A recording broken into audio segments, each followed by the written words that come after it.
नमस्कार, उत्तराखंड की खबरों में आप सभी का स्वागत है। मैं हूं नीलू। करते हैं खबरों की शुरुआत। तो देहरादून में पुलिस स्मृति दिवस पर कार्यक्रम का आयोजन किया जा रहा है, जिसमें मुख्यमंत्री पुष्कर सिंह धामी शामिल होंगे और पुलिस लाइन में होने वाली परेड की सलामी लेंगे। सुबह 10 बजे इस कार्यक्रम का आयोजन किया गया है। तो पुलिस लाइन में पुलिस स्मृति दिवस कार्यक्रम का आयोजन किया गया है। ठीक दिवाली के दूसरे दिन आज इसका आयोजन किया गया है। हम आपको बता दें कि इस दौरान परेड होगी, जिसकी सलामी लेने के लिए मुख्य अतिथि के तौर पर पुष्कर सिंह धामी पहुंचेंगे और जो परेड है उसकी सलामी लेंगे। पुलिस लाइन में होने वाली परेड की सलामी सुबह 10 बजे इस कार्यक्रम को रखा गया, जहां पर मुख्यमंत्री पहुंचने वाले हैं।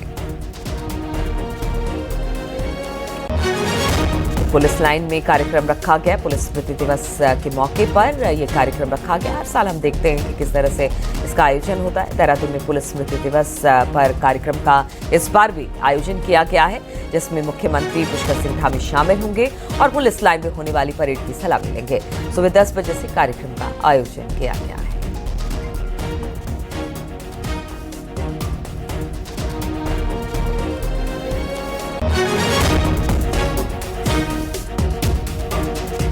तो पुलिस स्मृति दिवस पर कार्यक्रम का आयोजन, जिसमें कि मुख्यमंत्री पुष्कर सिंह धामी आज शामिल होने वाले हैं। हर साल मनाया जाता है पुलिस स्मृति दिवस और इस मौके पर मुख्यमंत्री को आमंत्रित किया जाता है। आज परेड की सलामी भी मुख्यमंत्री लेने वाले हैं। सुबह 10 बजे इस कार्यक्रम को रखा गया है। पुलिस लाइन में ही ये कार्यक्रम रखा गया है, जिसमें आज मुख्यमंत्री पहुंचेंगे। यहाँ से उनका संबोधन भी होगा और साथ ही साथ वो सलामी भी लेंगे।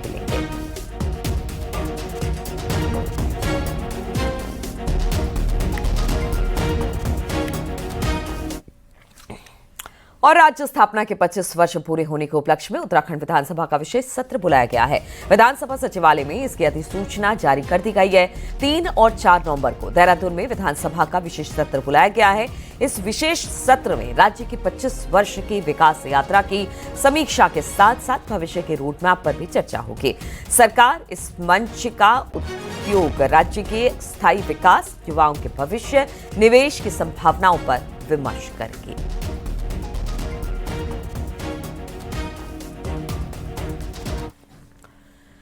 और सियासत में अब मुकाबला सिर्फ विचारधारा के नारों का नहीं, बल्कि जमीन पर खड़े संगठन और उसके ढांचे का भी है, जिसमें बीजेपी तेजी के साथ आगे बढ़ रही है। पार्टी 1 हफ्ते के भीतर 2 जिलों में हाईटेक कार्यालयों का उद्घाटन कर चुकी है। उसे 2027 के चुनाव बिसात का एक बड़ा कदम माना जा रहा है। दूसरी ओर कांग्रेस इस दौड़ में काफी पीछे छूटती दिखाई दे रही है। जरा देखिए रिपोर्ट।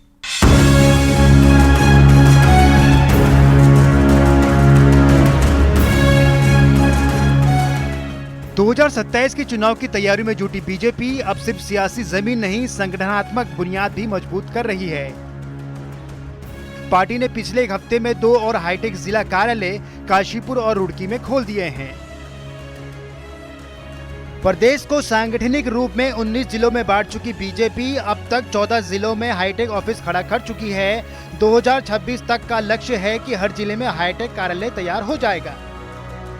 देखिए, आज के परिप्रेक्ष्य में और सोशल मीडिया के युग में कार्यालयों का हाईटेक होना बहुत ज़रूरी हो जाता है। और मुझे कहते खुशी की भारतीय जनता पार्टी ऐसा संगठन है जिसके 19 जिलों में से हमने 14 जिलों में अपने भव्य और हाईटेक कार्यालय बना दिए हैं। 5 जिलों की प्रक्रिया जारी है और 2026 अंत तक हमारे 19 के 19 जिलों के अंदर कार्यालय बन जाएंगे। इस मामले में कांग्रेस फिलहाल पीछे नजर आ रही है। कांग्रेस ने भले ही संगठन के तौर पर 27 जिलों की रचना की है, लेकिन देहरादून और 1-2 जिलों को छोड़ दें तो पार्टी के पास हाईटेक तो छोड़िए, काम चलाओ ऑफिस तक नहीं है। कांग्रेस कहती है कि 5 स्टार ऑफिस सिर्फ बीजेपी ही बना सकती है। कांग्रेस ऑफिस के दम पर नहीं, कार्यकर्ताओं की बदौलत चुनाव लड़ती है। भारतीय जनता पार्टी ने तो पूरे देश के अंदर अपने नगर स्तर पे भी भव्य और दिव्य जो है कार्यालय बनाए हैं। कांग्रेस पार्टी कार्यकर्ताओं पर आधारित पार्टी है। कार्यकर्ताओं के सहयोग से ही कांग्रेस के कार्यक्रम संचालित होते हैं, लेकिन भाजपा की तर्ज पर कभी कांग्रेस ने ना तो लूट खसोट की ओर कदम बढ़ाए, ना इस तरीके से इलेक्ट्रॉनिक बॉन्ड की दलाली की, जिससे भाजपा के 5 स्टार कार्यालयों की तर्ज पर कांग्रेस के भी 5 स्टार कार्यालय बने। बहरहाल असली इम्तिहान 2027 में होगा, लेकिन सियासी जमीन पर तैयार हो रही ये इमारतें संकेत दे रही हैं कि मुकाबला अब सिर्फ जन समर्थन का नहीं, प्रबंधन और पेशेवर राजनीति का भी है। और इस नई रेस में बीजेपी फिलहाल बाकियों से मीलों आगे निकल चुकी है। न्यूज़ 18 के लिए देहरादून से सुनील नवप्रभात की रिपोर्ट।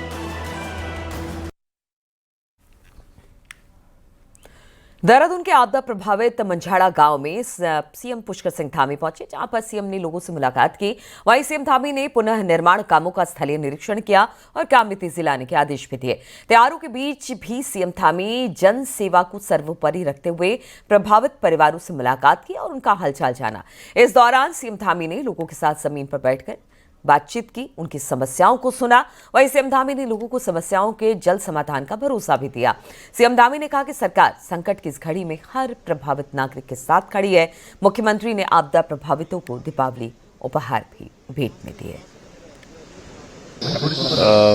जिस स्थान पर हम लोग खड़े हैं, ये मजेड़ा और कालीगाड़ का क्षेत्र और आसपास के क्षेत्रों में पलेत समेत अनेक स्थानों पर बादल से और पिछली बादल जो नदी है उससे और आसपास जो बादल फटे हैं और भारी लैंडस्लाइड और बारिश के कारण से यहाँ बहुत तबाही हुई है इस क्षेत्र में और बड़ी जनहानि हुई है।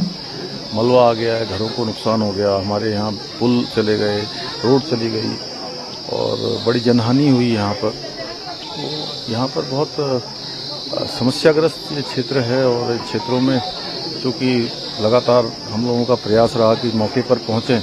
यहाँ के स्थानीय विधायक हैं हमारे कैबिनेट मंत्री श्री गणेश जोशी जी, ये पहले भी यहाँ पर आए थे और मुझे भी बताया था, क्योंकि ऐसे समय में सभी लोगों को राहत कार्य करना, पुनर्निर्माण करना और जल्दी से जल्दी फिर से जो व्यवस्थाएं हों और आगे के लिए अच्छी तैयारी करना, ये हमारी प्राथमिकता है। और आज मैंने सभी अधिकारियों को निर्देशित भी किया है। सभी जो इस क्षेत्र के पीड़ित लोग हैं, हमारी माताएं हैं, बहनें हैं, बच्चे हैं, बुजुर्ग हैं, सभी से भेंट की है। सभी को हमने भरोसा दिया है कि हम हमारे प्रधानमंत्री जी के मार्गदर्शन में, उनके नेतृत्व में निश्चित रूप से सभी आपदा पीड़ितों को, आपदा प्रभावितों को हर संभव वो सहायता करेंगे, जिससे कि उनका फिर से पुनर्वास हो चुके, उनका जीवन फिर से पटरी पर आ जाए। दीपावली के मौके पर सीएम धामी ने लोगों के बीच सीएम धामी पहुंचे और देहरादून में बाजार में खरीदारी भी की। सीएम धामी ने स्थानीय दुकानदारों से दिए खरीदे, स्वदेशी उत्पादों की खरीदारी की।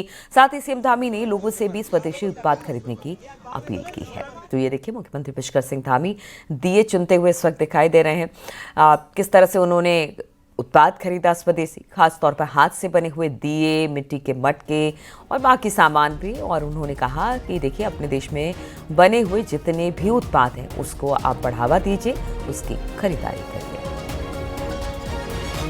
हमारे कुम्हारों के द्वारा जो स्थानीय स्तर पर जो अच्छे दिए बनाए गए हैं, अच्छे मूर्तियां बनाई गई हैं, अनेक प्रकार के सामान जो घरों में सजावट के काम में आते हैं, पूजन के समय में काम में आते हैं, वो सब स्वदेशी बनाए गए हैं। और उसकी इस बार खरीदारी भी बहुत ज़ोर शोर से हुई है, बड़ी मात्रा में खरीदारी हुई है। मैंने सभी यहाँ पर जो हमारे दुकानदार हैं उन सभी से बातचीत की है और मैं प्रत्येक वर्ष आता हूँ, तो उन्होंने कहा है कि इस वर्ष पिछले वर्ष की तुलना में काफ़ी ज़्यादा उनकी बिक्री हुई है और सभी में बड़ा उत्साह है।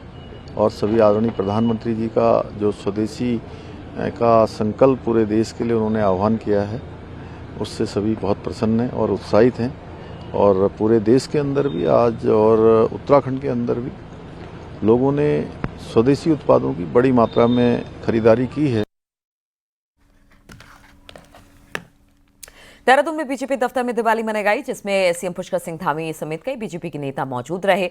इस मौके पर पूजा अर्चना की गई, साथ ही प्रदेश की खुशहाली और समृद्धि की कामना की गई। सीएम धामी ने सभी को दीपावली की शुभकामनाएं भी दी।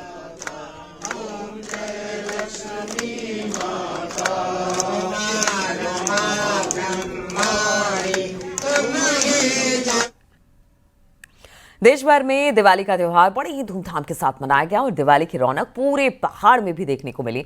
यहां पर दीपावली पर्व को लेकर बाबा केदार के धाम में खासी रौनक दिखाई थी। मंदिर समिति ने केदारनाथ मंदिर को भव्य रूप से फूलमालाओं से सजाया। केदारनाथ धाम में मंदिर समिति के साथ ही तीर्थ पुरोहित और श्रद्धालुओं ने दीप उत्सव मनाया।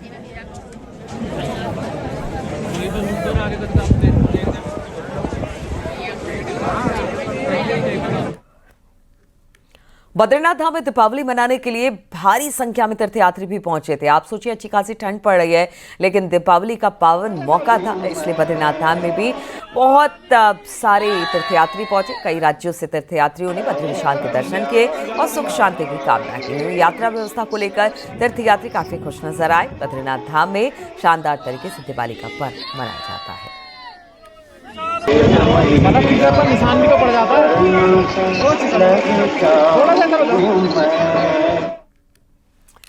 और उत्तरकाशी के टॉन्स वन प्रभाग में साल 2023 में पेड़ों के अवैध कटान का मामला अब सामने आया। मामले में सस्पेंड किए गए 1.5 दर्जन अधिकारी कर्मचारी बहाल भी हो गए, लेकिन जिस लकड़ी के लिए ये एक्शन हुआ वो 2 साल बाद भी जंगल में सड़ रही है। देखिए जरा ये रिपोर्ट।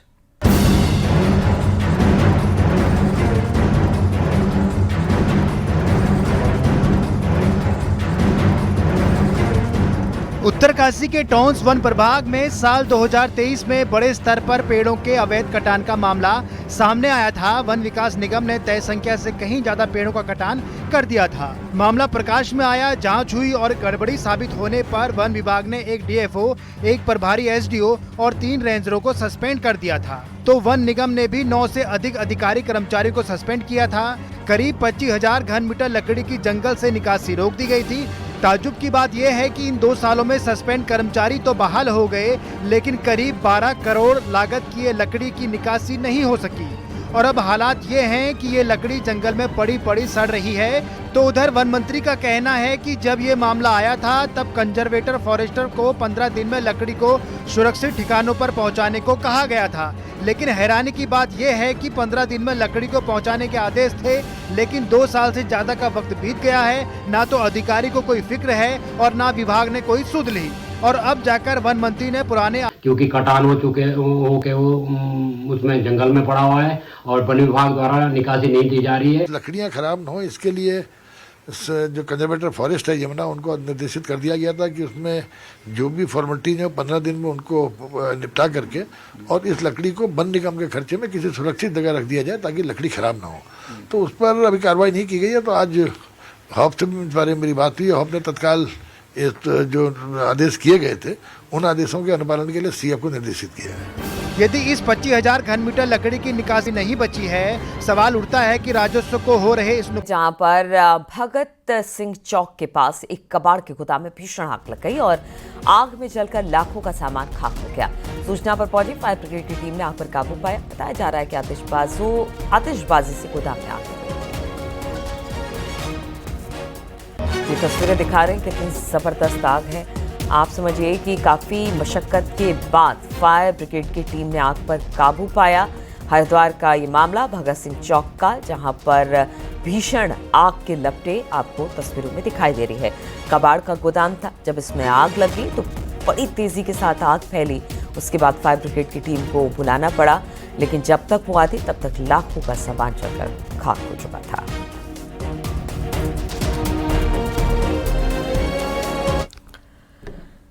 उत्तरकाशी के बड़कोट में उस समय हड़कंप मच गया जब एक दुकान के आगे लगाया गया आतिशबाजी का सामान अचानक से धमाकों की आवाज में तब्दील होने लगा।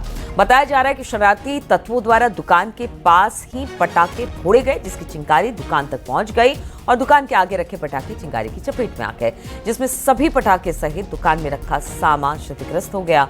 अफरा तफरी में आसपास के लोगों ने किसी तरह पानी की बाल्टियों से आग बुझाने का काम किया।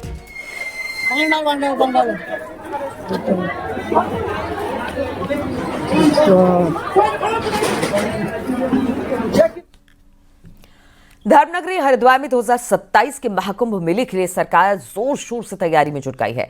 कुंभ मेले में भीड़ प्रबंधन हमेशा बड़ी समस्या रही है। ऐसे में मेला लैंड पर चिन्हित 101 स्थायी अतिक्रमण को हटाया सरकार के लिए एक बड़ी चुनौती बन गया है।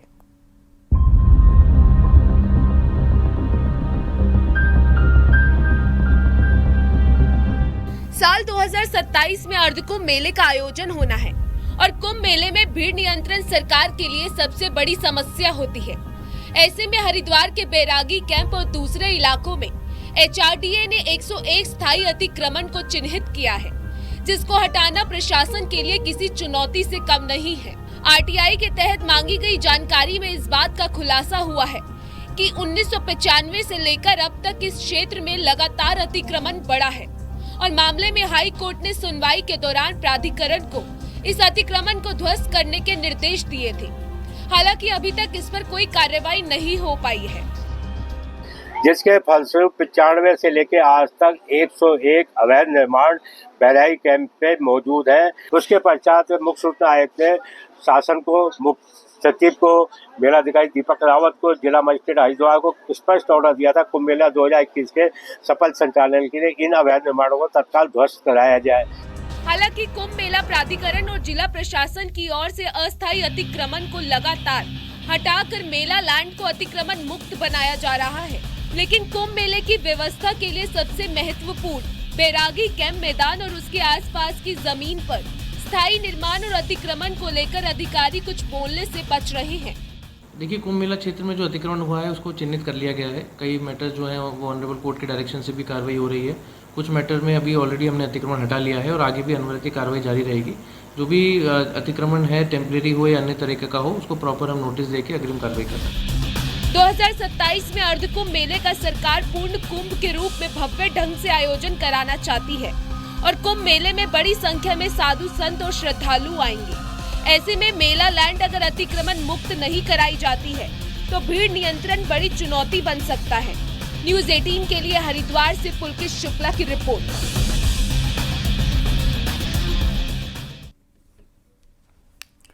और हरिद्वार में हर की पैड़ी पर 17 दिनों के बाद गंगा की धारा अब लौट आई है। दशहरे की रात को भीम गोंडा बैराज से हुई गंगा नहर क्लोजिंग को रविवार रात खोल दिया गया।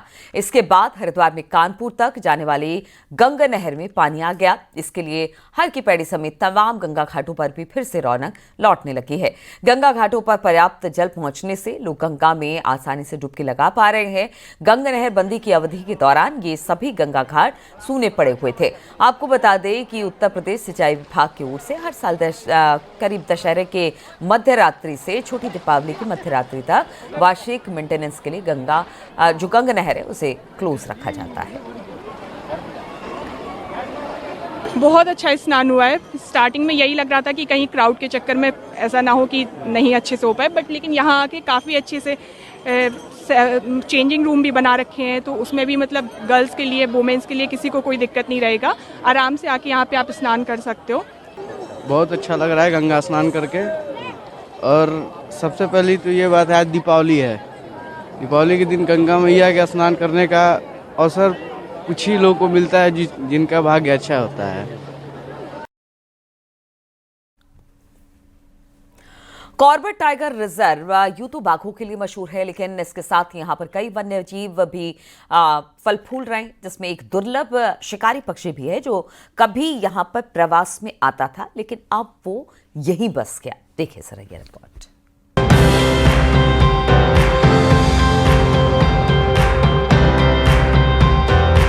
कॉर्बेट को ऐसे ही वन्य जीवों का स्वर्ग नहीं कहा जाता। ये जल, थल और नभ में विचरण करने वाले कई जीवों की आरामगाह है। कॉर्बेट प्रशासन यहाँ शिकारी पक्षियों पर एक रिसर्च कर रहा है। WWF के साथ किए जा रहे इस शोध में एक पक्षी को लेकर चौंकाने वाले तथ्य सामने आए हैं। प्लाज फिश ईगल यहाँ प्रवासी पक्षी बनकर आता था, लेकिन वर्तमान में वो यहाँ घोंसले बनाने लगा है, जिससे कॉर्बेट प्रशासन उत्साहित है। हमारे क्षेत्र में भी वो माइग्रेटरी के रूप में इस क्षेत्र में पाया जाता है, परंतु अभी देखा गया है कि कॉर्बेट टाइगर रिजर्व के अंतर्गत और आसन बैराज जो उत्तराखंड में है, वहाँ पर वो नेस्टिंग करता है। हमारी जो अभी रिसर्च चल रही है, जो रैप्टर्स पे रिसर्च चल रही है, उसके अंतर्गत हमने उसके नेस्ट जो है वो कॉर्बेट टाइगर रिजर्व में, ढिकाला में और आसन बैराज में, वहाँ पर उसके नेस्ट हमने देखे। वन्य जीव प्रेमियों की माने तो प्रवासी प्लाज फिश ईगल अब यहीं का होकर रह गया है। ये मछली पर डिपेंड है और यहाँ के ढिकाला से होकर जाने वाली रामगंगा नदी में पाई जाने वाली मछलियाँ इसका भोजन है। यहाँ हो रही सुरक्षा के चलते इस नदी में मछलियाँ भरपूर मात्रा में उपलब्ध हैं, जो यहाँ के स्वस्थ इकोसिस्टम को दिखाता है। पक्षी की बात हो रही है, बहुत एक तो दुर्लभ पक्षी है और पूरे विश्व में कुछ हजार ही इनकी संख्या है और पहले ये कॉर्बेट या भारत में जो है एक प्रवासी पक्षी के तौर पर आता था, लेकिन विगत कुछ वर्षों से ये परमानेंट यहीं पर निवास करने लगा है। और पलासेस फिश ईगल का पाया जाना किसी भी परिस्थिति के लिए एक अच्छा द्योतक है। ये मेनली फिश पर डिपेंडेंट है। और कॉर्बेट की अगर हम बात करें तो कॉर्बेट रैप्टर्स के मामले में बहुत विख्यात है। कॉर्बेट टाइगर रिजर्व को जैव विविधता का धनी कहा जाता है। प्लास फिश ईगल एक उदाहरण मात्र है। अगर यहाँ और रिसर्च की जाए तो इस तरह के कई मामले सामने आ सकते हैं जो इस जैव विविधता के और समृद्ध होने की पुष्टि करेंगे। न्यूज़ 18 के लिए रामनगर से गोविंद पाटनी की रिपोर्ट।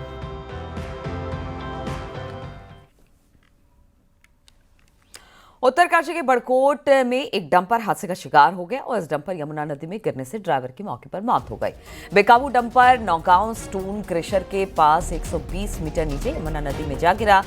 वहीं पर एसडीआरएफ ने शव को खाई से बाहर निकाल लिया।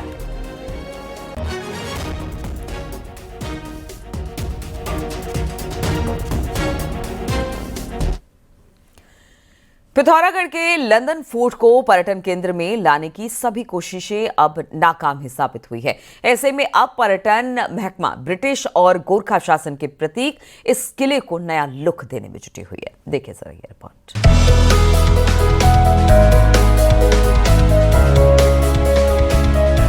पिथौरागढ़ शहर के बीचों बीच मौजूद लंदन फोर्ट को गोरखा शासकों ने बनवाया था। 1791 में बना ये किला अपनी ऐतिहासिकता के लिए जाना जाता है। गोरखा शासन का अंत होने पर इस किले को ब्रिटिश हुकूमत ने लंदन फोर्ट का नाम दिया। अंग्रेजी शासन में ही यहाँ पहले विश्व युद्ध में शामिल सैनिक रुके थे। इन सैनिकों के नाम आज भी यहाँ दर्ज हैं।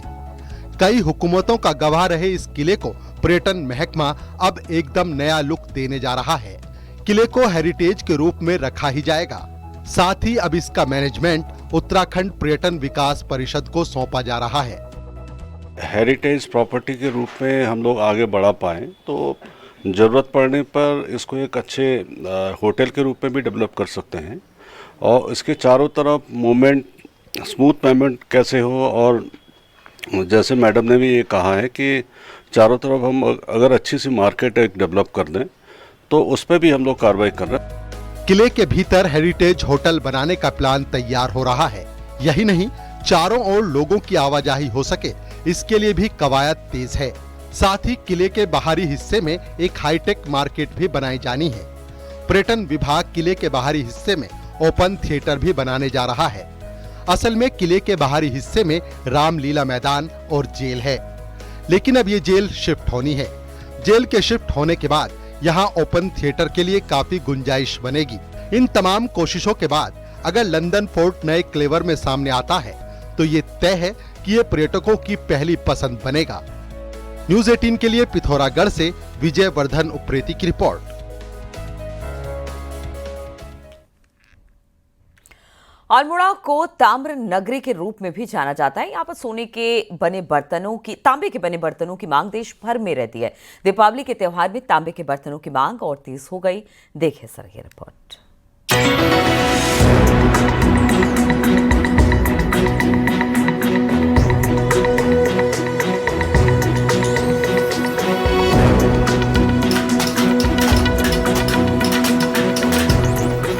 अल्मोड़ा में चंद राजाओं के समय से ही तांबे के सिक्के और बर्तन बनते आ रहे हैं। अल्मोड़ा के टमटा मोहल्ले में बनाए जाने वाले तांबे के बर्तनों की डिमांड उत्तराखंड समेत कई राज्यों और विदेशों में भी देखने को मिलती है। मशीनों के बदले हाथ से बनाए जाने वाले तांबे के बर्तनों की डिमांड ज्यादा देखने को मिलती है। फिल्टर हो गया, वाटर, ये फ्रिज बोतल होगी, जग हो गई, कुंडी होगी, परात होगी, आजकल इसकी ज्यादा डिमांड होती है। पूजा की थाली होगी, अर्घ दिए हो गए, इसकी ज्यादा डिमांड रहती है। त्योहारों और शादियों के सीजन में तो तांबे से बनी गगरी और पूजा के लिए बर्तनों की डिमांड बढ़ जाती है। कई लोग तो अपने रिश्तेदारों से अल्मोड़ा के तांबे से बने बर्तन ही मंगाते हैं।